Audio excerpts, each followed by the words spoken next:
So listing presentation. So today, basically it's just going to be a conversation about how Richard does his presentations, how I do mine, tools I use, all that good stuff, how to approach it, the conversations I have with clients at the actual presentation. First off, I don't call it a listing presentation. I call it listing consultation because we're there as we consult with the owners. We're giving them a consultation on their options. I don't feel like I'm going there to present them to force them to sell. There's been many, many appointments where I walk in, give them all the advice in the world, and I tell them, hey, maybe it's now not the best time to sell for you, and that's totally fine, but I want to be here when you're ready. So, and 10 months later, a year later, they're calling me up. So, just before we even get into the presentation, my mindset going into the appointment is that of being a consult. I'm there to consult with them. I'm not forcing them to do anything whatsoever. I have no expectations of them listing the house that moment in time. And I think if you come from that angle as you're there to help and serve them, then it helps you get rid of that commission breath. I'm here just to sell your house. No, I'm here to give you advice, and whether it's now or 5 years from now, I'll be here. So have that mindset first going in is super important, because your clients and customers, they'll read that a mile away if you're there just saying, yeah, I can sell it for 500,000 when it's worth 400. People can read through that stuff. So having the right mindset going in as you're there to help and answer questions for them. So that doesn't mean I'm not prepared.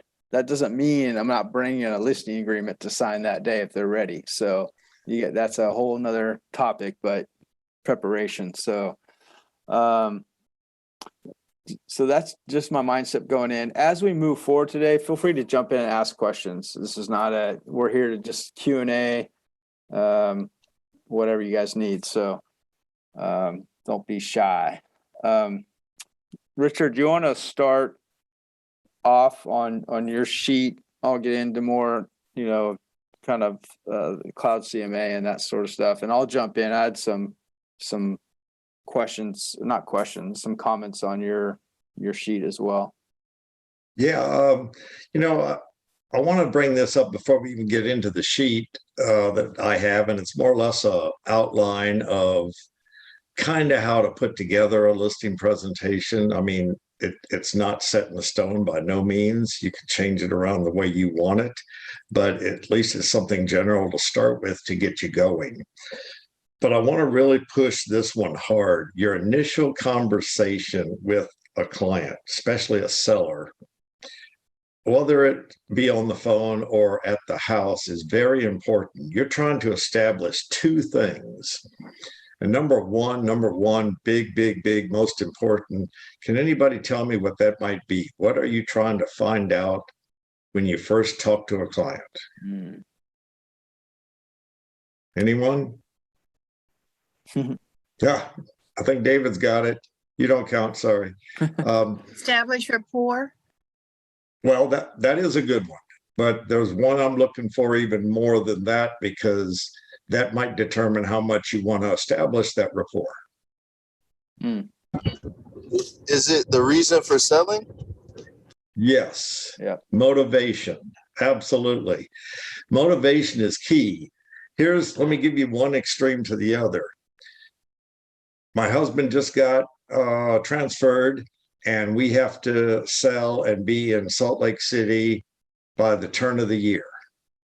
Okay, is that motivation? Yeah, that's high motivation. Your eyes should be lighting up right then saying, I'm going to get a listing.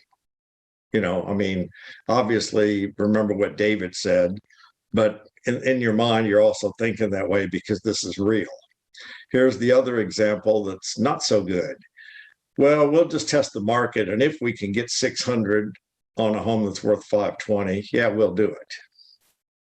Claudia, you're going through that right now, right? And you'll see if their motivation turns enough to get it to happen. They're not off that much, but they are off some. So there's that motivation. So establish that big time as soon as you can, because number two, and David uses this one all the time. Hope I say it the way David does. What are they looking for from you? What's the one, maybe two most important things they're looking for? That's big, because what are you going to do as part of your presentation? You're going to give that back to them if you can. You know, they're looking to sell as fast as they can for the most that they can. Well, now part of your presentation is going to talk about that, or whatever it might be. So remember, establish the motivation, why they want to sell, because that's going to tell you if they're real or not. And then what are they looking for from you before you even start in on your presentation? So So these, now, if- Richard, so Yeah. before you, so I think I know the answer, but are these questions you're having on the phone with the person before you even set the appointment? Well, it's either the appointment, you know, at the first appointment, if you're not going there to do your presentation. Back in the day, we used to do what was called a 2-visit presentation. In the first visit, they showed you the home, you asked these certain questions, and you built that rapport with them. Yeah. Then you went back. Sometimes in this faster market, you can't do that because they have one visit and then they have a visit with a really good closing agent that closes them, and your second visit doesn't happen. So you have to be prepared for both. But if you're not going to do a 2-visit, then it's a phone conversation, you know, maybe setting up that 1 visit. And then make sure to try to get these things in there. Why are they wanting to move? And what are they looking for? That will really help you quite a bit if you can go there. Does that answer that a little bit, David? Yeah, yeah, it does. I try to ask a lot of those questions on the phone up front, Yeah. if possible, depending on my relationship with the person. Absolutely. You want to know those before you go out there, because, you know, you don't know what you're walking into. Oh, we're not that motivated. We just want to see what our house is worth. Or, yeah, we have to move. That's, you know, now you're going to step up your game a little bit. So, David, can you put that sheet up there for us? Since I've got a small outline, and we'll go over that real quick, and then David will show us how to put these things into a full-out presentation. So Richard has his, can you see that? I've zoomed in, so it could be a little bit blurry. Yeah, there we go. So just off the forefront, well, Richard, go ahead and go into it, then I'll give you my opinion of your 5-step. Okay. Remember, everyone, this is very general. This is to get you started. I'm hoping that as you progress in your career, that you will take this and change it, eliminate things, add things, whatever you do. And the CLOUD CMA that David will be going over will be a huge help. But this is something, if you're doing one of these for the first time, you have to have some kind of outline to go with to know some steps that you'll need to do. So number 1 is about yourself. Okay, I put in there to talk about maybe your community involvement, talk about maybe a little bit about your education, especially your real estate education. A real good one I just heard the other day that you might add right in here was Tom Ferry was interviewing a top agent, and he was telling Tom about the one thing that they push real hard about themselves, about their company, that their company versus their competition sells their homes for 102% of list price, where their competition, and I guess they have the numbers to prove that, sells for 98%. So he was saying, based on a $400,000 sale, that meant $16,000 more to Mr. and Mrs. Seller. Would that be something that would interest them? Absolutely. Money would interest them. So with 16,000 now stuck in their head that they're going to make more with this guy than the competition. Would that work for number one about yourself? It might.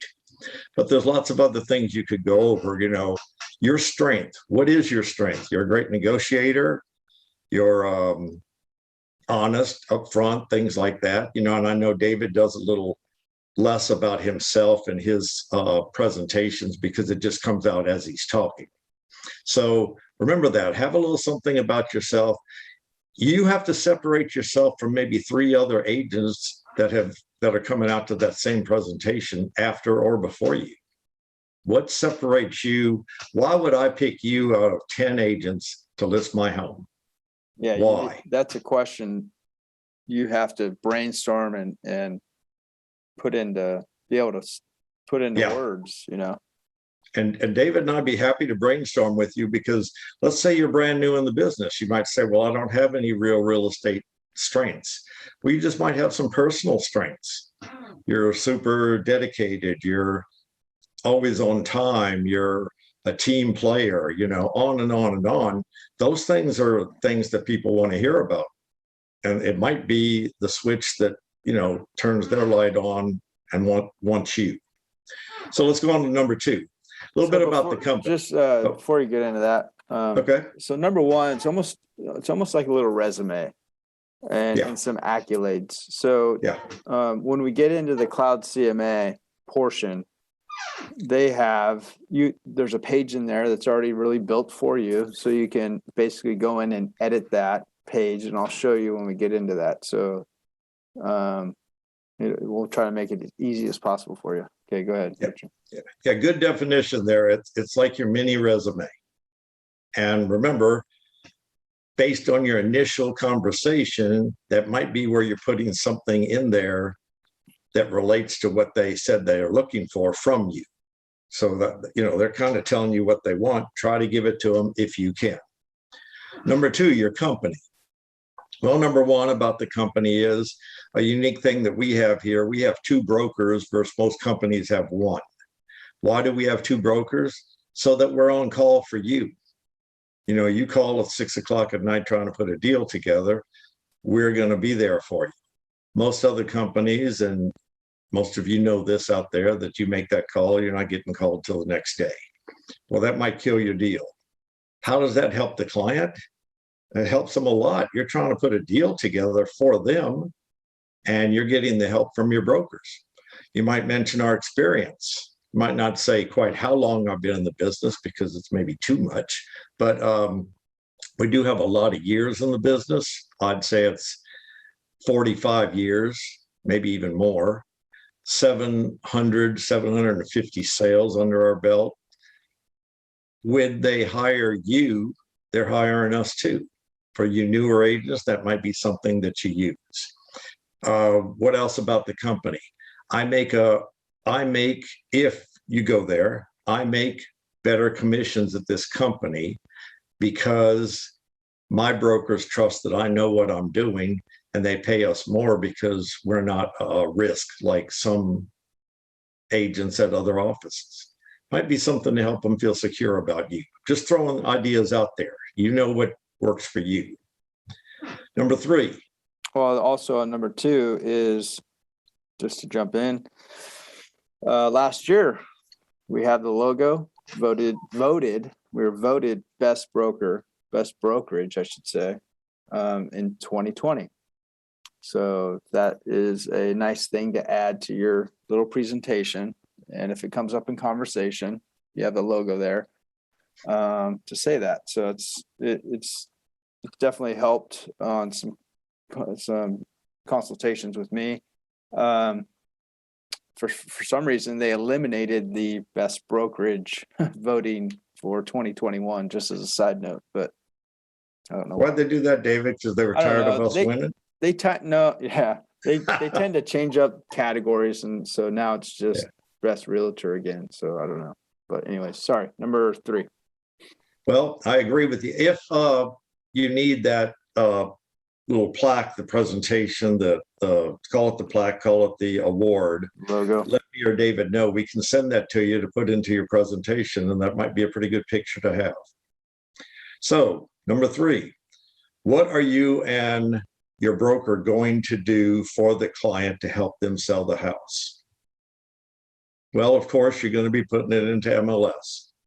By putting it into MLS, it's also going into quite a few other different sites out there, the Zillows, the Realtor.com, Redfins, on and on and on like that. So you might make a list of where all you're putting their home for exposure.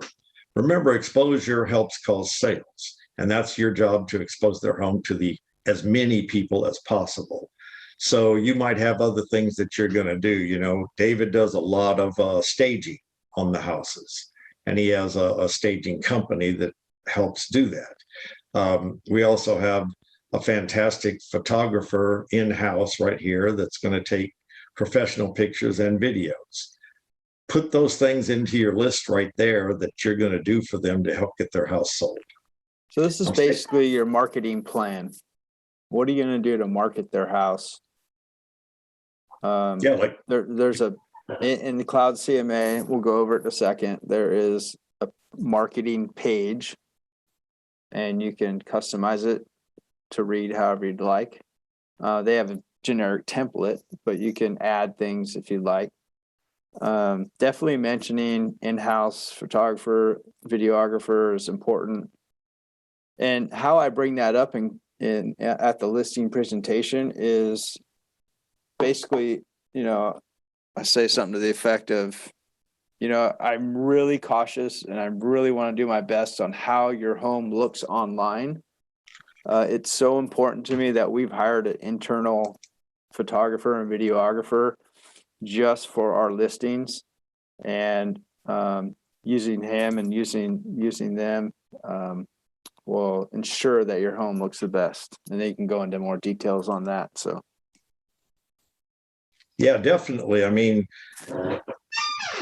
you don't know what some of their turn-on points are unless they did tell you at the beginning. So by presenting the things you're going to do to get their house exposed and marketed is a good thing. Like, Claudia, aren't you holding open house for your listing? Yeah, see, that's a big one. They might really like that and, appreciate that you're doing that for them to get that house sold. Yeah, Okay, I'm actually doing it every Saturday. Sorry, it was on. Go ahead. It was on mute, and I did ask him what they spec for me. So, And was that part of it? yeah. Good. See, you knew what to do because they told you what they wanted, so it's easier than just trying to figure it out.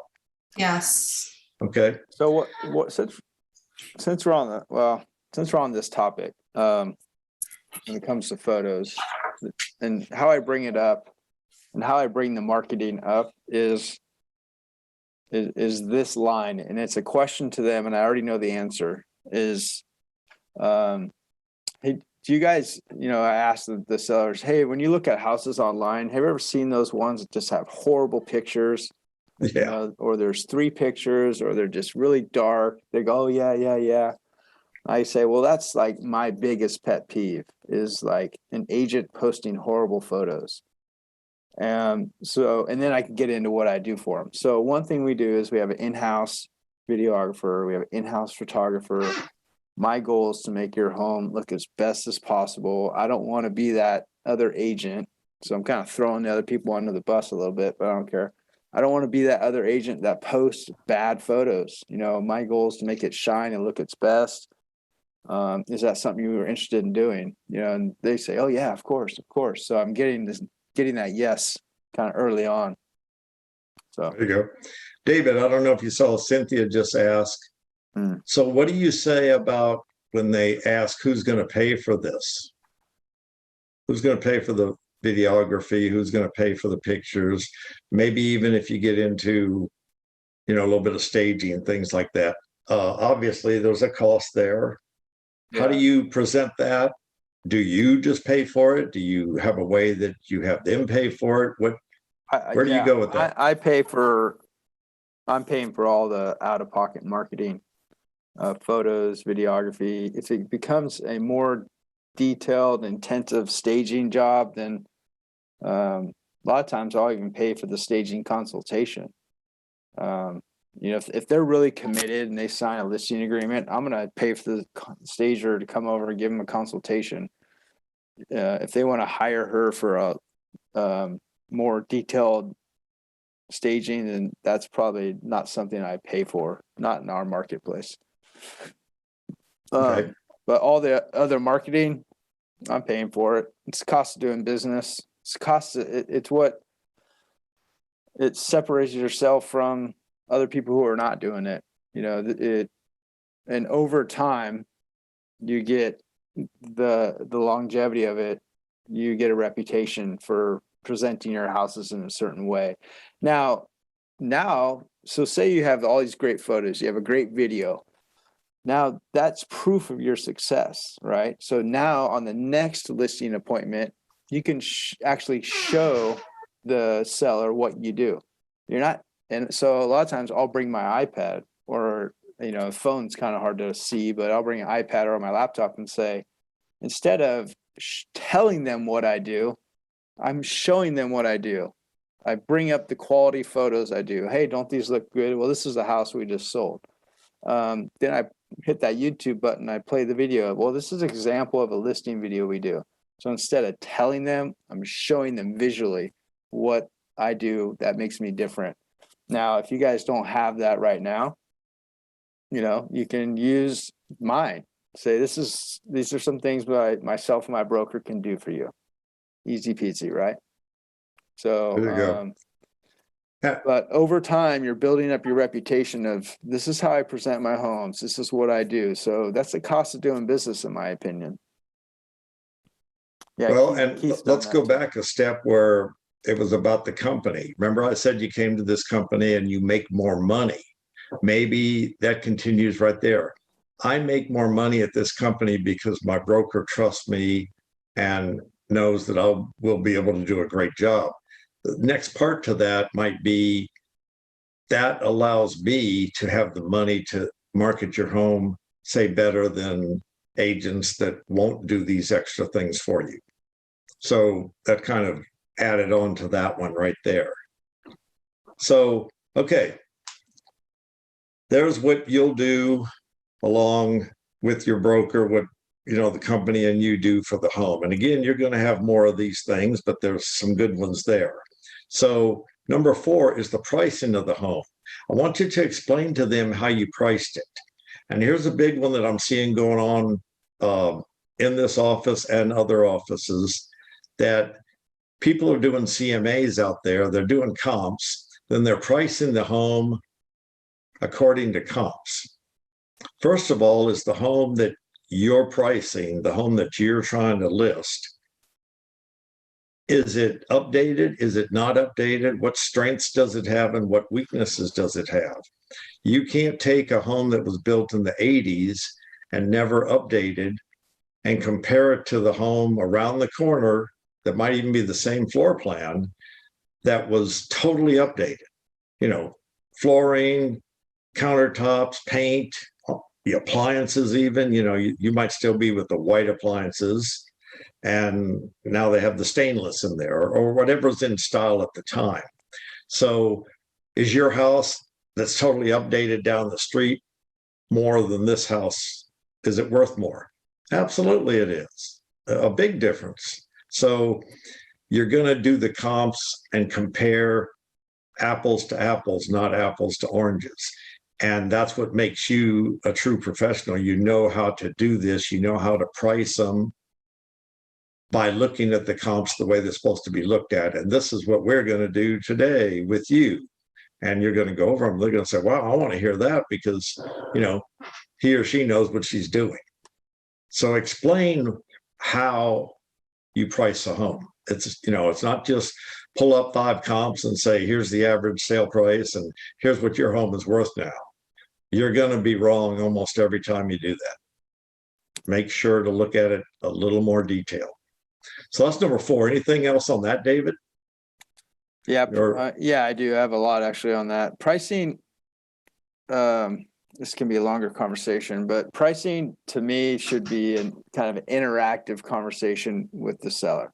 You're not just there just saying your home is worth $425, right? So So how do I do that? Number one, when the topic of pricing oh, sorry, my screen just blurred out. When the topic of pricing comes up, I ask them, hey, do you have any ideas of, what you think your home is worth? I'm sure they've definitely looked on Zillow or Redfin or one of those other websites. If they're thinking about selling, believe me, they're looking. So matter of fact, before you go on this appointment, go to Zillow and see what their estimate says. So you know what they're thinking, because I guarantee you they've looked there. So go to Zillow, see what this estimate says. And also you want to do your own comps. But so I asked them, do you have any idea of when I get to the pricing conversations, I ask them straight out, so what do you think your home is worth? Do you have an idea? And either they'll blurt it out and say, yeah, well, we're kind of thinking this, or they'll say, no, that's why you're here. Or they'll say, what do you think? So something like that. So to me, then I explain in CLOUD CMA, I'll show you the comp sheet that I use, but before we get into the pricing, I explain how I did the search for the value of their home. And a lot of times it's within a certain distance of their home, the most recent sales, and then condition. And Richard touched on earlier, that's why it's so important for you to have pictures of the other sold homes, like interior pictures that are on the MLS, because then you can compare the sold house to their house. And I do this a lot, and I'll say, hey, this, for example, this one down the street just sold 2 months ago for, $450. Let's take a look at it in more detail. So I'll pull it up on my iPad, look at the interior shots and say, oh, wow, yeah, this house had a nice updated kitchen, had a pool in the back. And I asked them straight out, this is just an example. So if you were to update your kitchen like that one, how much do you think it would cost you to do that? And they go, probably 15, 20,000. I go, yeah. So that one had a nice updated kitchen. You think it would cost you about 15, 20,000. So right off the bat, they're thinking, oh, that house is probably 15, 20,000 more than mine because they had an updated kitchen. Oh, that one had a pool. What do you think it costs to have a pool in your house? Oh, man, it's at least 35,000. I go, yeah, an appraiser will normally give you about 10 to 15, maybe 20,000 of value on the pool. So now all of a sudden, yeah, that house sold for 450, but it had a pool. Yours doesn't, so that's 15,000 off. They had an updated kitchen. That's another 15,000 off. So, so now you're in the range of 420. So a lot of people just look at the highest sale and want to go with that. But this is a method of which, when you compare, you're able to kind of whittle them down a little bit to be more realistic. And you can do that that's why you have to do your research ahead of time. You got to look at the interior photos of the comps as much as possible. Yeah. To feel educated. Like, oh, this one, maybe it's not a kitchen, but the master bathroom is gorgeous. That's a $10,000 job. Or maybe it had extensive landscaping, all these things that are better than the house you're in, to bring them down to earth on what their house is really worth. But it could be on the flip side too. Maybe their house is just gorgeous and the other ones aren't as good. So then you play the other angle. So it takes work. It takes, like, before I got on an appointment, I'm usually on the MLS for an hour looking at all the comps, looking at all the photos, looking at all the data. I want to walk in there and be knowledgeable of what's going on in their neighborhood, because believe me, they're looking and they have all the same data you have online. So you got to be just up to speed as them. So the pricing conversation should be an interactive one. You're comparing the pricing, you're comparing the photos. And then I ask them the question when it comes to that. So where do you think you guys, based on this information we went over, what are you feeling for price? Like, I asked them what they're thinking for price. And I get them to say what they want first as much as possible. I'm not going to be the first one to say the price. So I want them to give me their thoughts on what they think they should list for based on the information and everything we just covered. So, and then from there, if I'm agreeable and it's in the range, it's at the market range, then good, we roll with it. The other strategy, and I'll go into it real fast, is the one Tom Ferry uses, and we covered it in the past. It's the 3 pricing strategy. And if you have a seller who's kind of unsure on where to go, I say, hey, you really have 3 options on how you want to price your house. Number 1 is we go super high. We want to set a new value for the neighborhood. The last comp was 450. You're thinking 475, 485. It's a good market. But granted, then I say, the homes, we're going to go for a new high. But I explained that the downside of that, basically, it's the home could stay on the market longer.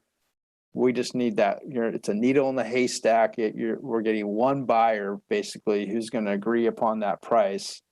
So it depends on your motivation on how quickly you want to sell. The second strategy is we go more at market range, right around what we're talking about at market levels, and your home will probably sell based on the days on the market figure that you also have for them. And then the third pricing strategy is one that a lot of clients are using, is you go below the market range.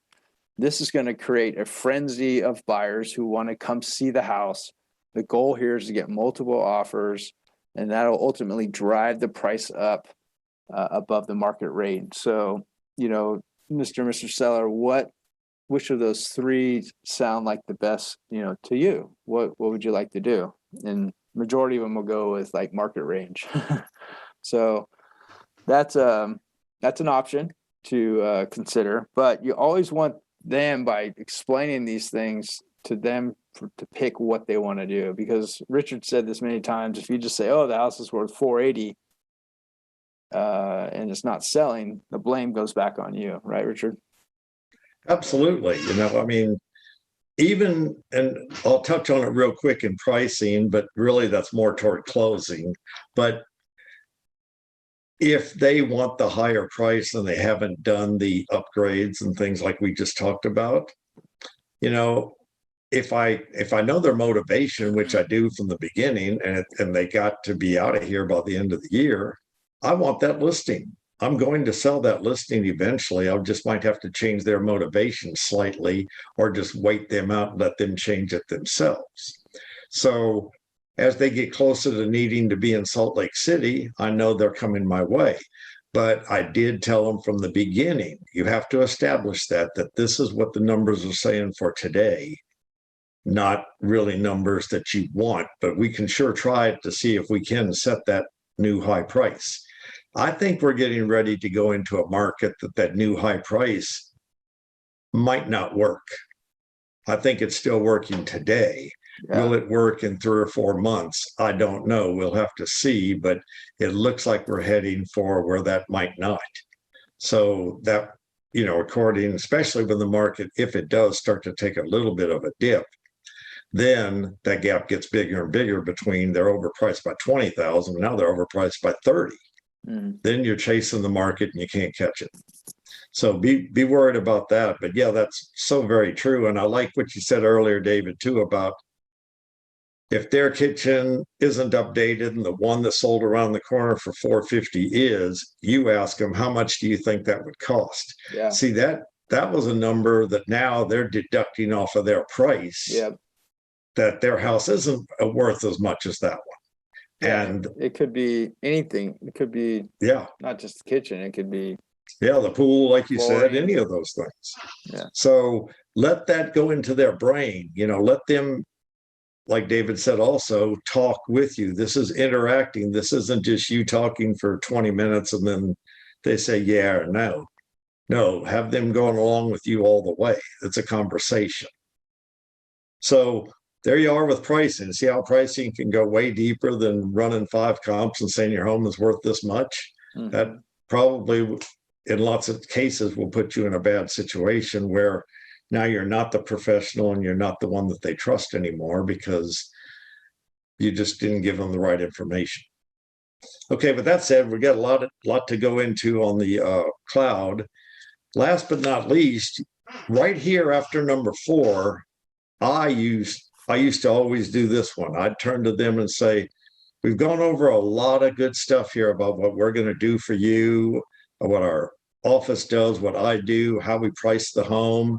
Do you have any questions at this point? And if they're saying no, that's almost like a confirmation that they like what you said. If they have questions, let's get to it right here because, you know, some of those come up, commissions, things like that, they come up right here. Well, let's work on that.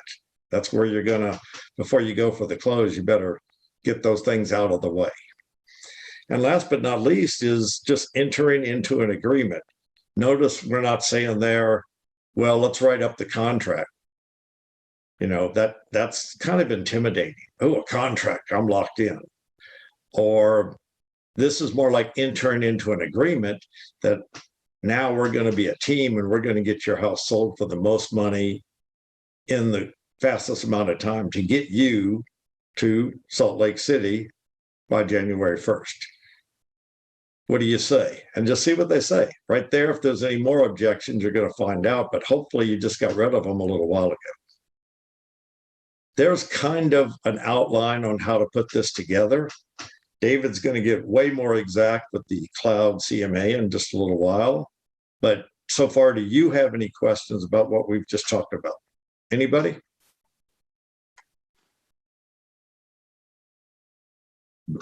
That must mean me and David did a pretty good presentation, huh? Get out your ink pens. We're going to sign you guys up. Let's go. Okay, David. Richard. Yeah. No, this is great. I'm gonna have to definitely check out the recording so I can really get in my spirit what you guys are saying, because this is actually great. The market has changed a lot since I did real estate some years ago, and so this is like a I feel like this is a clean slate. I'm learning everything all over again. So just the mentality of the market, not just the structure, but how people think nowadays in 2021 as opposed to 2010 is totally different. You know, so you're right. You're right. It is. And the market we're going through right now is different than I've ever seen in 30 years in the business. It's very weird. You know, sellers can tell buyers that I'm staying in the house for free for 30 days. Yeah. 10 years ago, if you said that to me, I'd laugh. Like, no, you're not. No way. Well, now you are. So that's a big difference. I mean, that's liability all over the place. So it is a different market. It looks like it's trying to ease towards some more, let's call it normality, but we have a ways to go. But yes, it is. And then when it changes, we're going to be adjusting again. So be watching for these changes because they are coming. At a slow pace, but they are coming. Yeah. So, David, what do you have for us? All right. You kind of spurred my brain on a couple of things on that last 0.5. Just some general verbiage that I've eliminated and replaced with other things. So I never use the word contract anymore. Right. Ever. I use the word paperwork. So, hey, we just need to sit down and go over some paperwork. Or, hey, can we meet and go over the paperwork? You know, contract is kind of a negative, like I want commitment from you. So paperwork sounds simple enough. I never asked for a signature. I either asked for hey, I just need your okay right here. I need your approval right here. Signature, like it feels another big word of commitment, right? So paperwork is a good kind of easy one to replace the word contract with. Yeah. So I agree. And that's why I put agreement in there too, because, you know, this kind of stuff came from Tom Ferry's dad, Mike Ferry. Mike Ferry was the one that kind of did this 5-step presentation. And of course, now it's way more detailed and better, but it still works. And we'll show how you can take these steps and put them into this CLOUD CMA, which, you know what, MLS sure gives us some good tools now. with the Yeah. trends and the cloud CMA, and of course, all the different means of searching. They're, you know what, they're one of the few things we get nickel and dimed for that's worth it. So I truly like that cloud CMA. Yeah. I know, David, don't you pretty much use that? All the time. Yeah. There you go. Now show us how you use. Yeah, before I get into that, I want to just touch on the actual appointment, right? So, and I'll just tell you what I try to accomplish. Number one, if your appointment's at 11, you better show up at 10:55 or 10:50. If you're not, if you're late, you're done. So you want to be there early.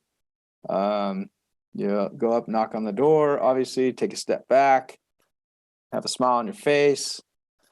But you definitely want to be there early, which means, you got to spend the 45 minutes leading up to that, just like getting mentally prepared, getting sharp, making sure you're feeling good about yourself, your mindset's in the right place. If you're rushing to the appointment and you like barely show up on time, you're going to feel like kind of scrambled and all over the place, right? So give yourself enough time, a lead up time ahead of that appointment. Don't be booking anything leading up to that. So just a little words of advice. And this is from things that I've done in the past. I've screwed up on this, been hustling and messed up and got there late and feeling flustered. So give yourself enough time to get mentally prepared and then show up early. One thing I do first off, before I even knock on the door, go in the house, like I don't sit down. I ask them to show me the house. So do a tour of the house, ask them to show you around. I try to set my stuff down, the paperwork, my folder. Let's see. So I have, get yourself something a little professional looking, a little leather bound case. I have the paperwork and, I have the pins just in case I need the pins, right? So get yourself something that's somewhat decent. These aren't that expensive, but have something professional that you can just carry in. That has your comps, the CLOUD CMA printed out. It has all the paperwork, has the tax, realist tax thing printed out. Those are basically the three things I have readily available to me in my presentation folder. So my goal is to set that down like on the kitchen table or at a table. So that way when it's time to sit down, we go back to that spot. I found it very uncomfortable trying to present to them when I'm sitting on couches and they're on one couch on the other wall and I'm on this couch and we're like trying to do it over a coffee table. It's very difficult. I like to be at a table presenting across the table from them. It's just easier, if that makes sense. So walk in, get a tour of the house. You can really get a sense of the upgrades or lack thereof, or maybe some work it needs. And then I'm just, as I'm walking around, I'm just comparing it to the comps I previously looked at on all the photos, right? So I'm taking mental notes of what it needs or what it doesn't need. So I'm not only am I doing that, but I'm using this next 10, 15 minutes of touring the house to build as much rapport as possible. I'm looking at, photos, hobbies, sports teams, where they've traveled to. And then I'll ask them questions about those things to try to build some sort of rapport with them during that time frame, especially if it's somebody I've never met, right? You're like meeting them for the first time. And a lot of times people will have a 49ers thing up or a Raiders poster or whatever. You go, oh, the Raiders, they played good last weekend, right? That was a good game. Or they lost. Too bad. That was so close. You're just throwing out things. Oh, you went to Hawaii? That picture looks beautiful. I love Hawaii. You're just kind of building rapport with these questions. It's not about real estate. It's just anything but real estate. You want to be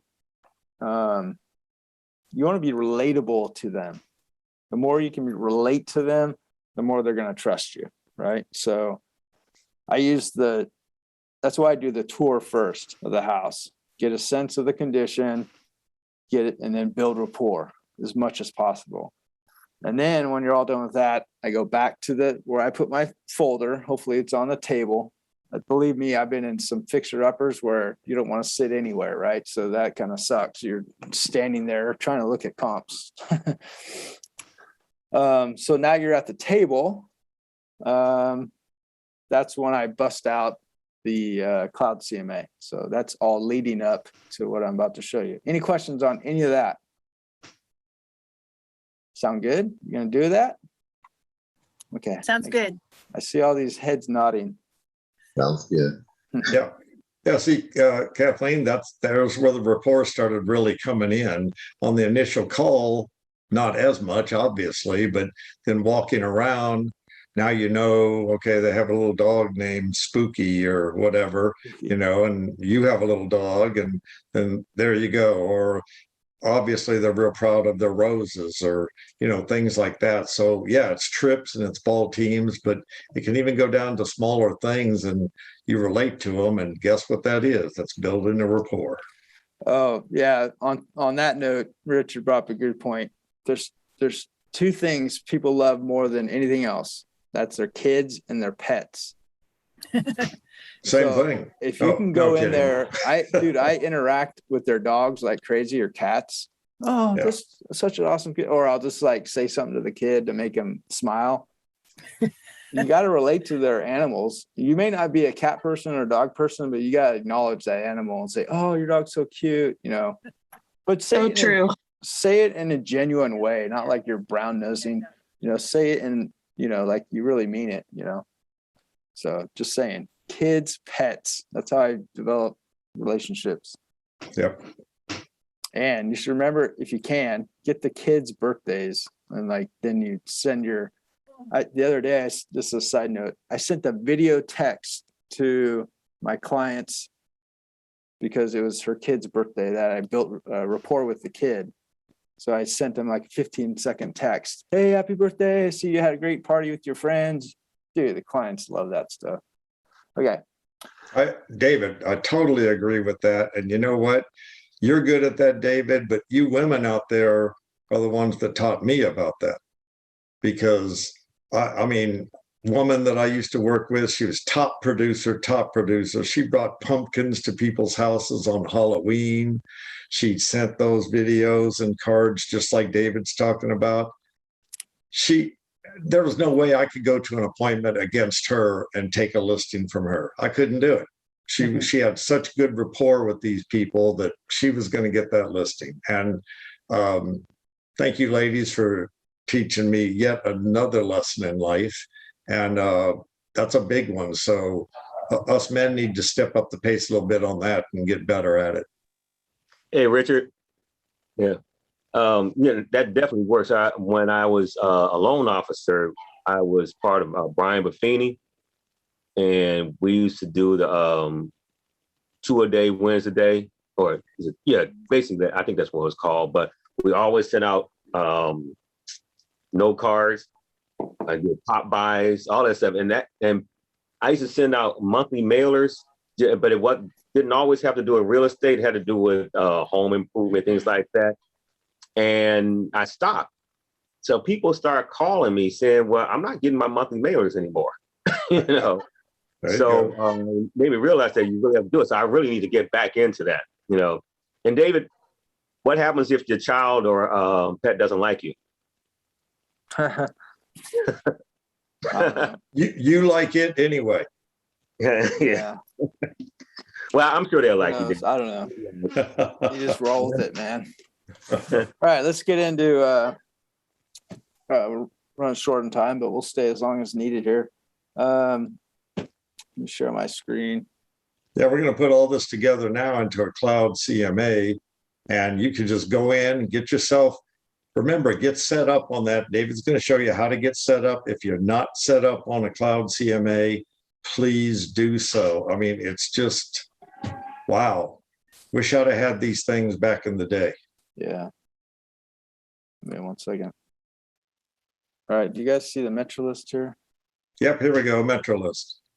All right, let me all right, so There's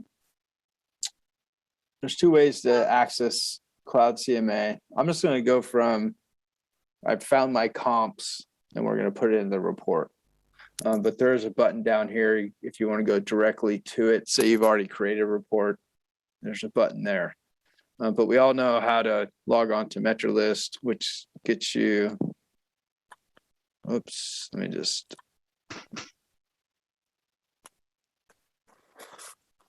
So this is the home screen. All right, so I'm just gonna find a house and run some comps. So this is a new listing that I have, so I'll use that as an example. Okay. So there is my potential, where I'm meeting, the potential house I'm going to be selling. So for sake of time, I'm just going to find the activity in the neighborhood. You know, just going to draw a little map, find this closed. Okay. So I have my basically pendings and solds and actives. So if you guys, I'm going to go through this real quick, but if you need help on how to find comps, that's a different class. But so there's 20 in the neighborhood. Let's say, for some reason, I don't like these guys. They're not really good comps. All right. So I have these homes selected. I don't know how many there are. So there's two ways. The best way to build the CMA is there's a CMA button up here. And this is going to take you to another screen. So you can do the generic MLS CMA, which is basically a crappy printout. Or if you click Cloud CMA, it'll go to that software. All right. All right, so here we are at the create CMA report. This is for their clients for that. We're Yasmin.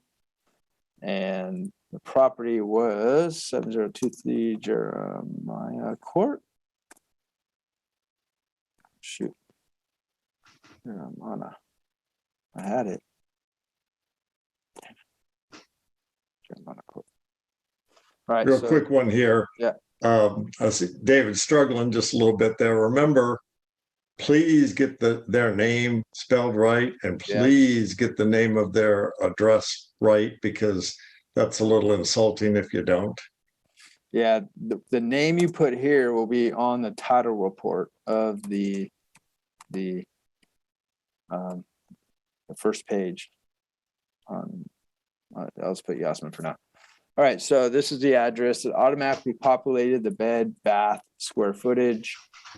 And then one thing to note, anything you checked on at the MLS, all the listings I had checked, it automatically imported them here. All those listings. All right, so that's why if you click through that way, Cloud CMA, it's really a shortcut. So all right, you're going to click Fetch Listings. And it's finding all those ones. So this is the same, basically the map that I pulled MLS from.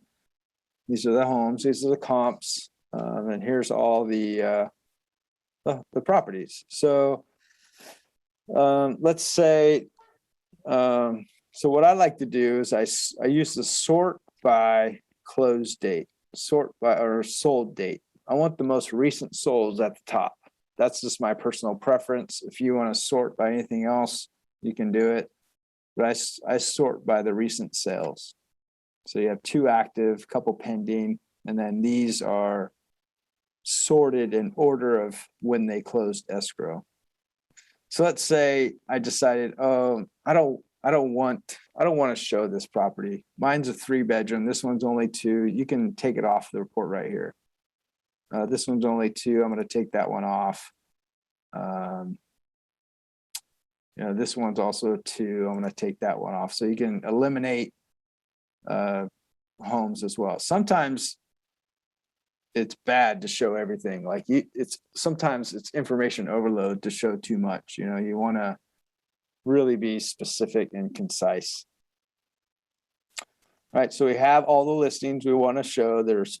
There are 1 active, 3 pending, and 5 sold recently, and these were sold within the last 6 months. So there's if you want to, I never do this because like I said, I think the pricing is a discussion.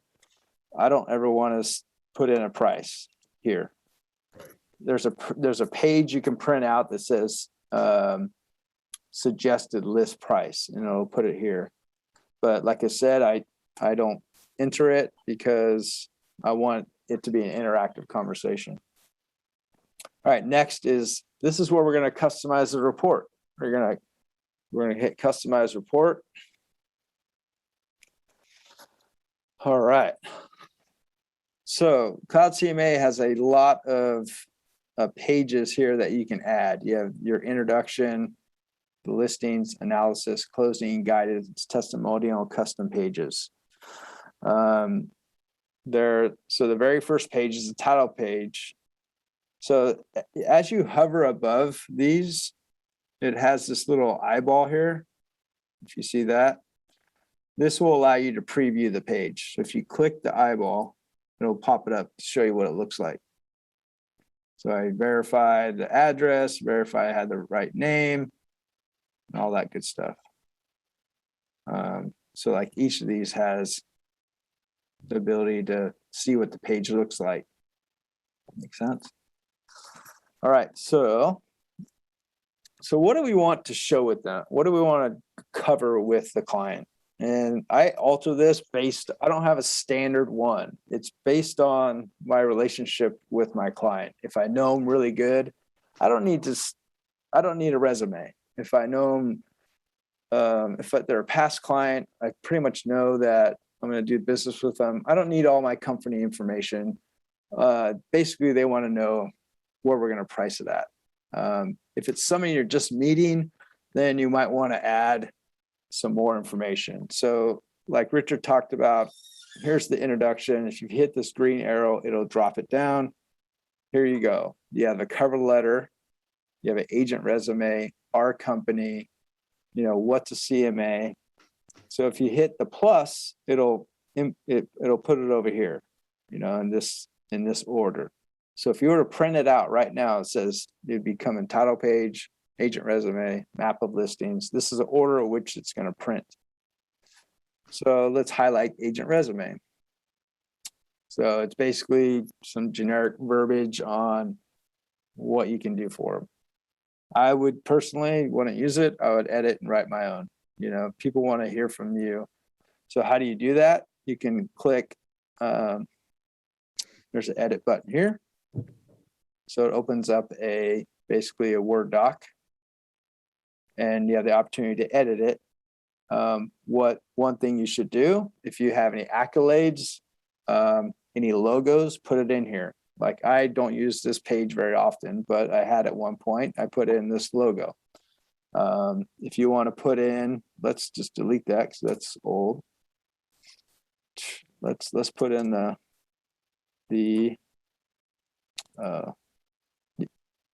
this is going to be a little challenging.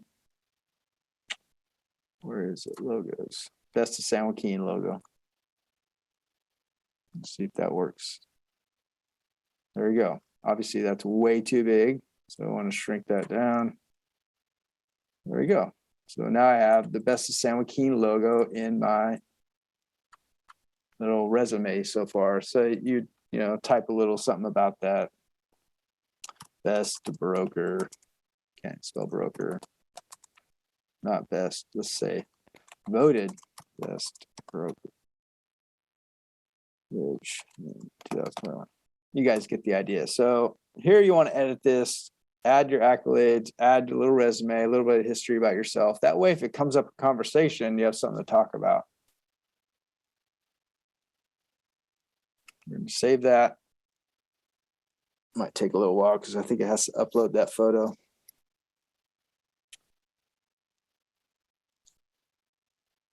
Well, all right, let's close that. You get the idea. So, okay, there it is. So, dang, it's looking better already. Okay, so if you want to, okay, so I made one, our company. This is a perfect example. This is one I haven't used in a while, but I had, hey, I'm a member of the Lodi Association of Realtors, the Central Valley Association of Realtors, California National Association of Realtors. I have some Master Clubs awards I've won in the past. I definitely need to update this. Obviously, I don't use it because this goes back to 2014. And then here's like a resume. I just a little type up about myself, the history, all that good stuff. The Zillow 5-star agent. So perfect example of that. And if you click, David, can I cut in right here real quick on that? Did you see where David put that he's a member of both the local boards, the state board, CAR, and the national board? You might say, well, we all are. That's not a big deal. Does your client know that? no. That is impressive because now you're putting it out there that you're a member of all these boards. Is your competition going to put that out there, or are they going to take it for granted like you almost did? And they're going to say, well, the other person didn't say that and David did, so David must be at a higher level than they are. Yeah. Could be those things that are impressive. You are a member of them, you pay for all that. Why not put it out there? Yeah. So that's an idea. So if you want to add that page, you hit the plus button and now it's part of your report. Okay. Let's move on. I really like the map of listing pages. People want to see where homes are sold around them. Definitely include that. And how I explain this, because it seems very self-explanatory, but you got to explain things. I say, hey, all the red dots are homes that have sold. All the yellow dots are pending sales. The sellers accepted an offer. And the green dot is a home that's currently on the market. Like, that's what I say on this page. And they go, oh, okay. Like, you got to explain it to people. So they look down, okay, that one's sold. And they look at, people will dive in and look at this for sure. People really like this page, but you got to break it down for them. Okay, then the next page is summary of comparable properties. So this is another good one. When it's sold, bed, bath, square footage, price per square foot. Give some averages, and then it covers the pendings and the active.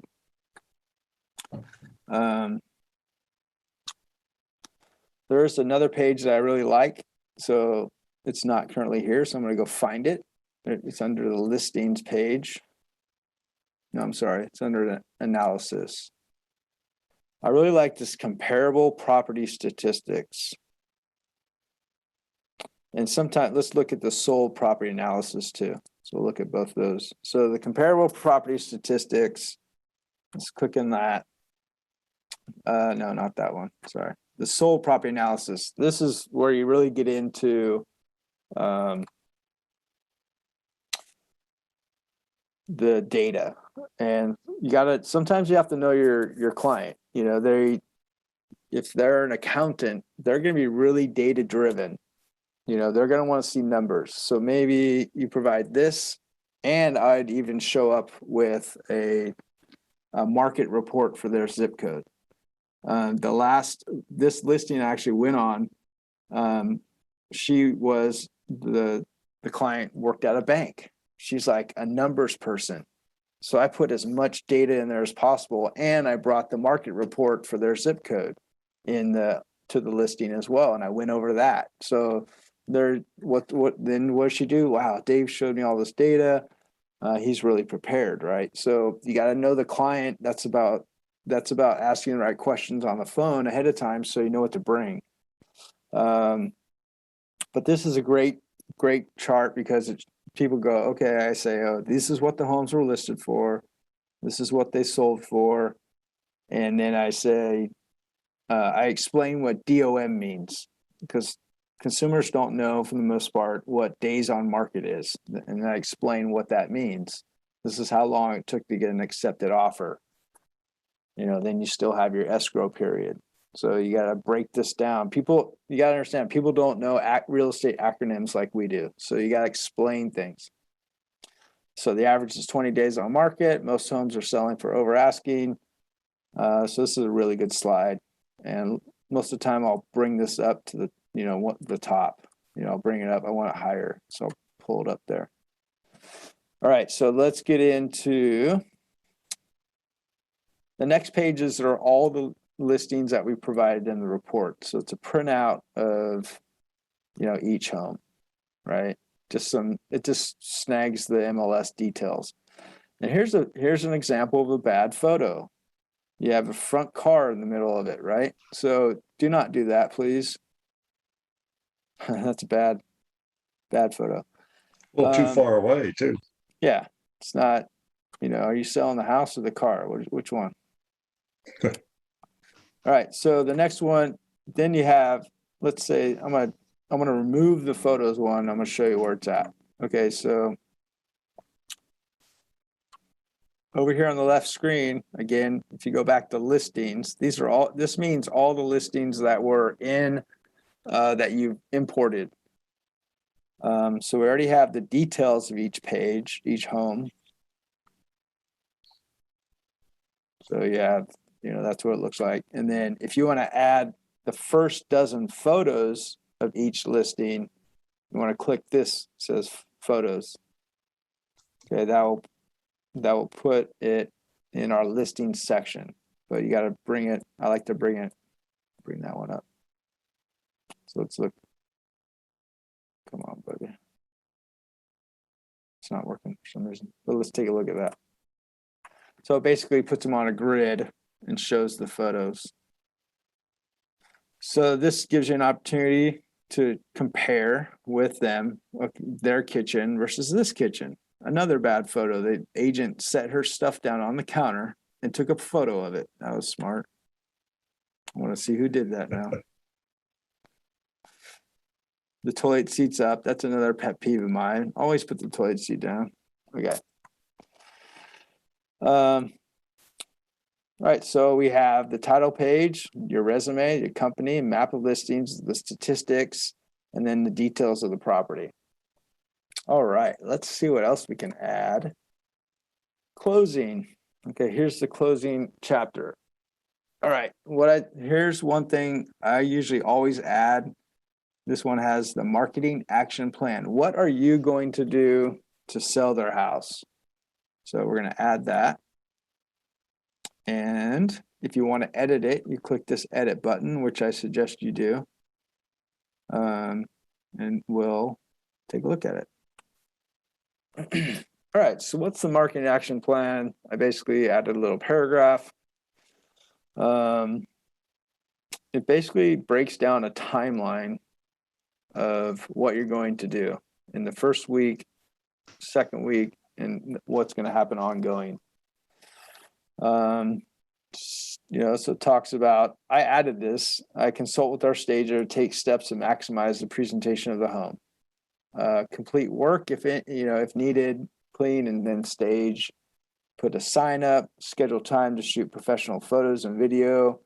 This gives you, these are basically all talking points on what you're going to do, right? So these things, the more you explain, the better. So install a lockbox. It gives you an opportunity to talk about how that works. You're going to do flyers. You're going to put the home into MLS. You're going to post the home on all major real estate websites. Yeah, the MLS does that for you automatically, but you got to tell them that you're doing that. Yeah. Some other agent may not say, I'm going to post it on Zillow, but then you go, yeah, I'm going to post this on Zillow. That could be the other agent's not going to post it on Zillow, but Dave is. Okay, we're going to go with Dave, right? Even though the other agent does it automatically, he just did it and explain he's doing it. And then here's the opportunity to talk about, social media, You're gonna create a video, post it on YouTube, Instagram, Facebook, send postcards to neighbors and your clients. So this page, you can go in and edit it how you see fit. You know, it's a similar page like I showed you before. A couple other pages I use from time to time is in this page here, intelligent pricing and timing. And if you were to look at it, this talks about if the, you know, if you have an overpriced home, the percentage of buyers it's going to reach. If it's market value, you're going to hit 60%. If it's under market, you're going to hit 90%. So that kind of gets into that pricing strategy I talked about. But it says the first 2 weeks of the market are the most critical. That's when it's going to, the most buyers are going to see it. So that's why it's so important to have it priced right from the beginning. So, and then it talks about intelligent pricing and timing. That talks about the first 2 weeks on the market. So sometimes that's a good page to have in there for, to bring up that conversation of pricing.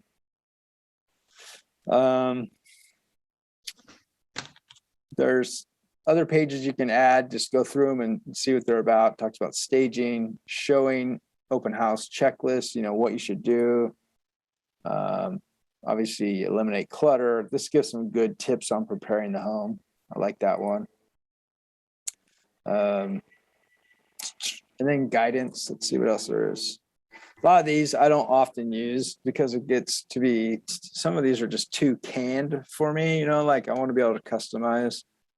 Like I'm not going to use a short sale right now. Online home tools, valuations, go through and read these and see if it's something you want to use. Testimonials is good. I use this all the time.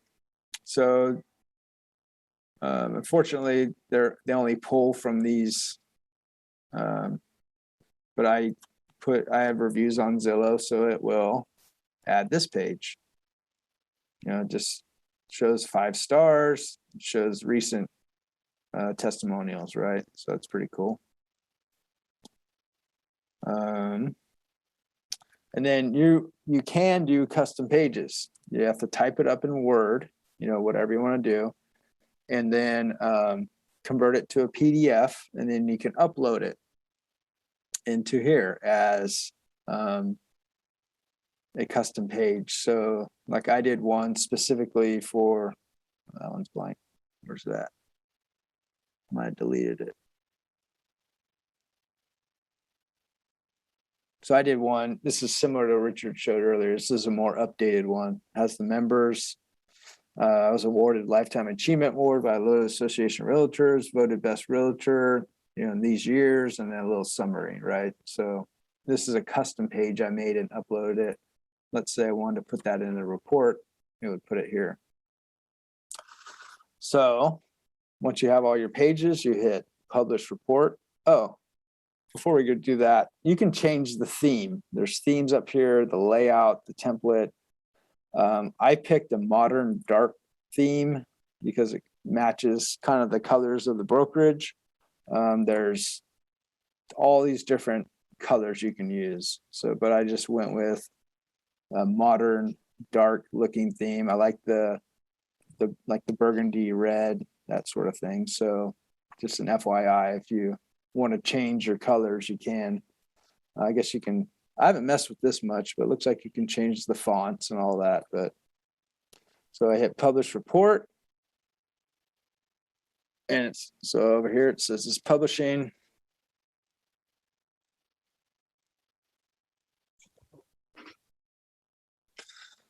This is a bit lengthy one. This could take a little while. All right, so that's publishing, but I'll show you a finished one. So I have some other ones here. So once you create it, it'll keep it for you. So it has all these reports. So that one's still publishing. I'm going to go look at an old one. Oh, it just finished. Never mind. So this is what it looks like.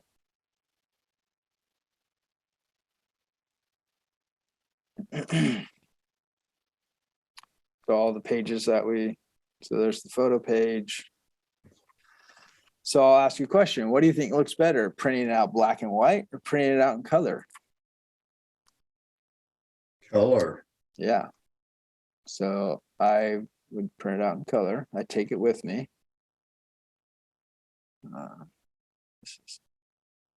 All right.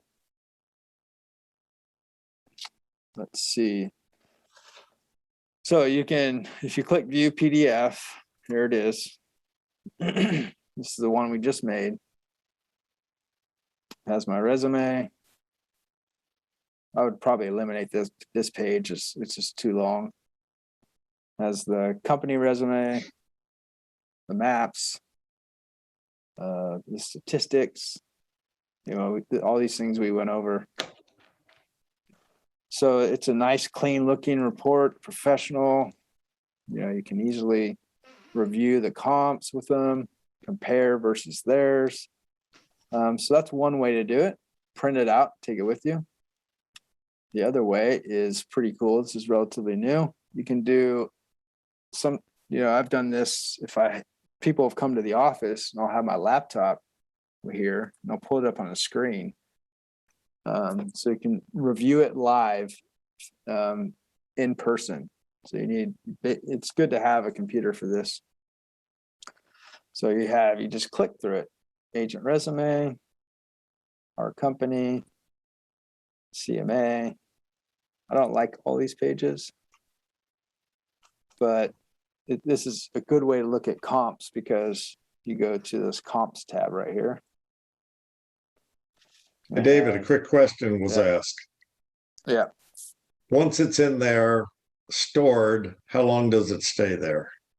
A long time. I have ones, 23 pages deep. How about that? And how long does it stay stored on your site? What do you mean? You know, like a file, like on our zip, it stays for 4 years. This, long did- like these right here that we're looking at, Yeah, I think they stay forever, don't they? these are deals from like 7 years ago. There you go. Cynthia, hopefully that answered you. Yeah, these are old.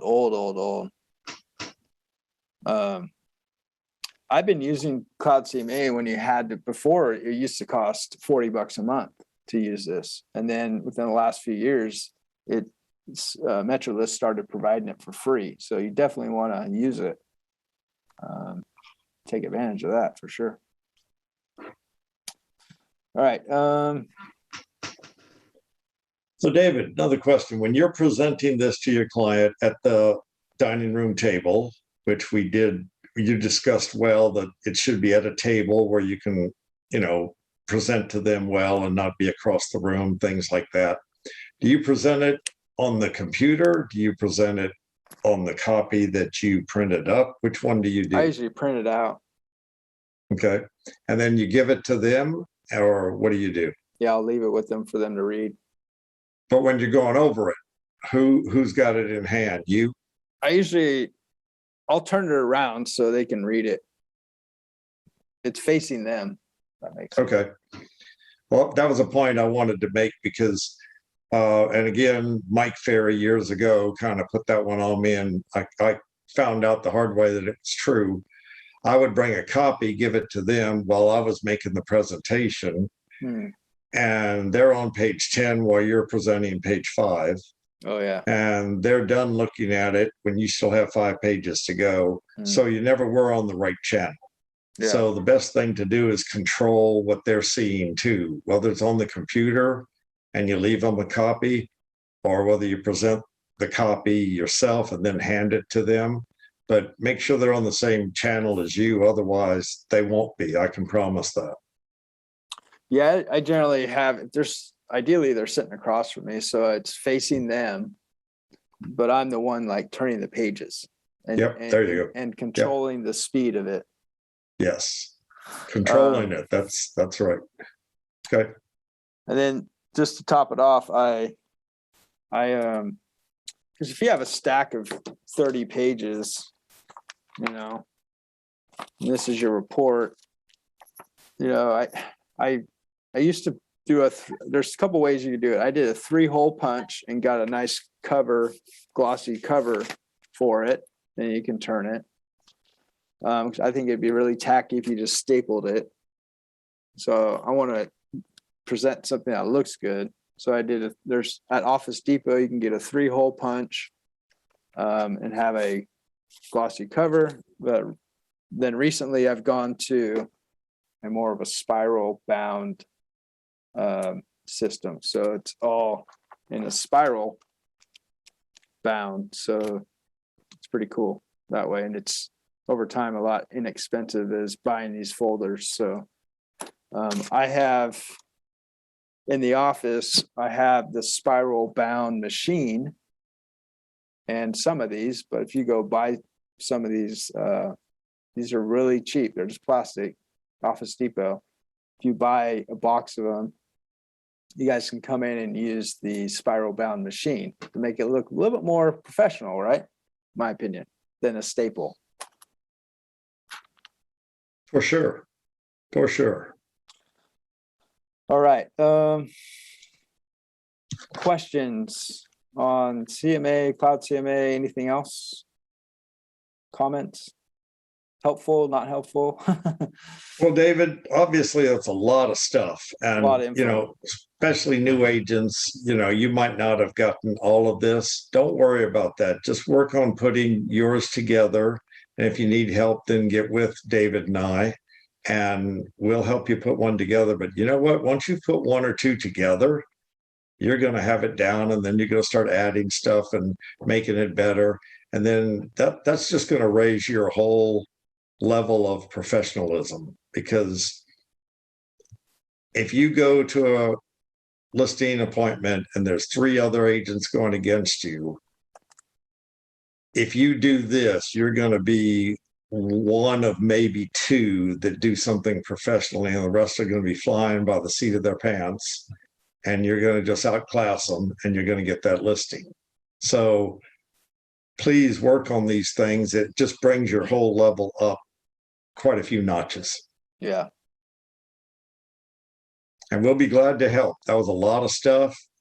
We'll do it, but get in there and play with that, because what a tool. It's a great tool. I mean, used to be you had to make all this stuff on your own, do it, you know, bits and pieces off internet, and then finally put yours together. Now you can go in and build it and then tell it to print, and there you go. You got a 20-page report that looks super professional, and all you do is, like David said, put it together and you're good to go.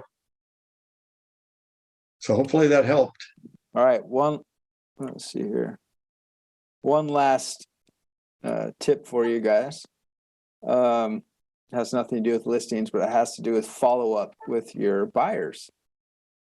So you should all track the month and year at which your buyers closed escrow. So let's say it was February 2020. Let's say it's November 2020. You had a closing, a buyer bought a house. Well, that's coming up, right? I would suggest going into CLOUD CMA, putting together a report. This is what I do. Make it a condensed one. I make one that's 3 pages. It's basically the title page, the map of sales, and this one. And on the anniversary of their closing, I send them a home anniversary card and a CMA. Your home, here's some recent sales in your neighborhood. Hope you're enjoying the home as much as you when you bought it, yada, yada, yada. So that's an easy thing to do, to print out. But you got to track when people close escrow. So in a year's time or 6 months time, whatever you want to do, you can send them a market update report, right? So I use CLOUD CMA. I print out 3 or 4 page report and mail it to them. So it's basically an easy way to keep in touch, to show you're thinking about them. So if you don't have that list of names and when they closed, guess what? You got something to do this weekend. Go back and look at all your past closed sales and put it in a list, okay? Who's going to do that? Nobody. You know, David, that's all about the database. Now you're putting more people into your database. Stay in touch with them. The funny thing is, in real estate, you could check with them 5 times in 5 months, and they're not ready to do anything. And then on the 6th month, they just got transferred, or they lost their jobs, or whatever happened, and now they're ready to sell, or they're ready to move, or they're ready to buy a rental because they just came into some money, and their broker told them to, you know, their accountant told them to put it into a rental or something like that. So when you're in touch with them on a regular basis, that's when you're going to catch them at that right time. And that's so very important. Don't think because they say no 5 times that it's no forever. It's just no for those 5 times. Number 6 could be a yes. So Cloud CMA is good for not only sitting in front of a listing, but also staying in touch with your database. And even if a buyer asks for comps of a neighborhood, you know, you can put together a quick little report of comps, and it doesn't have to be a super lengthy one. It can only be, you know, 3 pages. Say, here are the recent comps, you know. That's right. That's right. So any last minute questions or comments? We're going to wrap it up here. That went a little bit longer than I thought, but it was all good stuff, I think. Yeah, most of our classes, we, you know, are an hour. This one, to get all this in, is a little bit longer, but hopefully that worked for you and you can put one together yourself. And again, if not, we're here. All right, guys. That was great stuff, man. Glad you liked it. Mhm. Thanks, guys, for coming today. It's good to see you guys. Hopefully you could take a couple of these things and use them for the next time you're in front of somebody or preparing to be in front of somebody. So go get some business, right? That's right. That's right. All right.